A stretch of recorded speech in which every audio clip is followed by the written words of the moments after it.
Me now is Connecticut's Governor Dan Malloy, who will be welcoming the president about 4 hours from now. Good to have you back to the program, Governor. Good morning.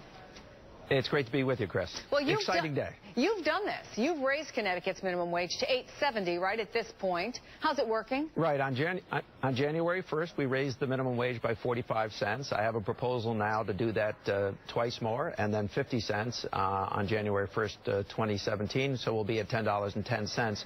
And put this in perspective, Chris, that's only the equivalent of what the minimum wage was adjusted for inflation in 1968. So I want to be very clear. Labor today is worth at least as much as it was in 1968, and if you think of productivity, it's probably worth more. Well, but the argument against it, obviously, is that it's a job killer. The national unemployment rate, you well know, 6.7%. In your state, it's 7.4%. Republicans can look at that and say, you know where the biggest job growth is? It's in Texas.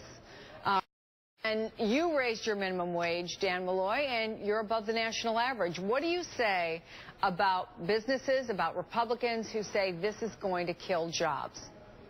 Well, what I'd say is that we were above the national average because we had Republican governors for 20 years, quite frankly, who didn't invest in infrastructure, didn't invest in education, didn't invest in the people of the state of Connecticut, all of that which we're changing. In Connecticut, we have about 70 to 90,000 people on a seasonally adjusted basis who earn the minimum wage. Most of them are women. Most of them are raising families, and they certainly need our help. We have to have a rising tide raise all boats in this country. And the idea that people are working for less than the equivalent of 1968 makes no sense at all. You know, Republicans like to say that the government's too big and it provides too many services and pays for too many things. Okay, so change it. Make sure people have a decent amount of money to raise their family. Let's not have people work 40 hours a week and live in poverty while they're trying to raise a family. It makes no sense. And, you know, Republicans are against just about everything. I know the president suggested an increase in the earned income tax credit yesterday in his budget. They're going to pan that. They have no intention of helping the folks who are earning minimum wage in our country. You know what? Republicans, they should tell the truth. They should tell America that they want people to work for 40 hours a week and still live in poverty. That's what Republicans are in essence saying. Well, your state, voters at least, are big supporters of this. The recent poll shows that 71%, overwhelming numbers in general for the idea of raising the minimum wage. And when you get more specific to $10.10 an hour, it's still a pretty strong 62%. Is that how, though, this is more likely to go? Is it going to be state to state, or do you think that there is real hope for a federal minimum wage hike to 10? Well, there are states that lead on the minimum wage. Connecticut is one of those. Vermont is one of those. Washington is one of those. Washington State, Washington, D.C., for that matter, is another location. So I think states will lead, but I predict that the political pressure for Republicans is going to be too great for them not to raise the minimum wage on a national basis. So let's go back to what that is. I mean, we're talking in the low $7 range for a minimum wage in this country. Now, Republicans had no problem supporting it when George Bush wanted it. But they have a war against anything that this president suggests, even when it helps their constituents. It makes no sense. It's widely assumed you're going to run for re-election. Are you? And does this issue help you?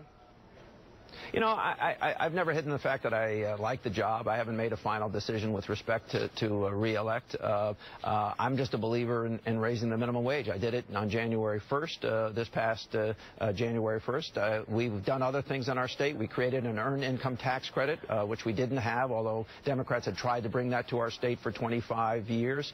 The only state that mandates paid sick days, so that for every 40 hours a person works, you have to earn at least 1 hour of sick time to put in a bank.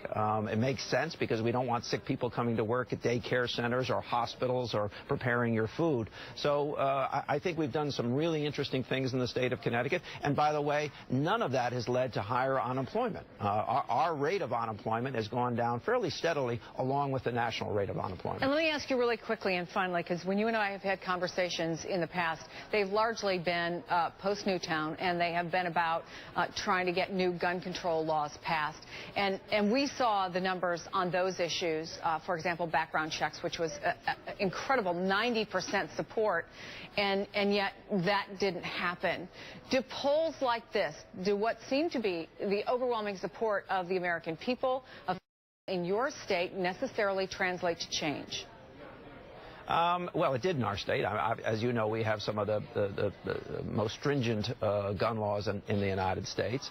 I think on a national basis, Americans overwhelmingly believe that if you have to have a license and have a background check to get a driver's license, or if you have to have a background check to get on a plane, you should have a background check done when you're going to buy a weapon.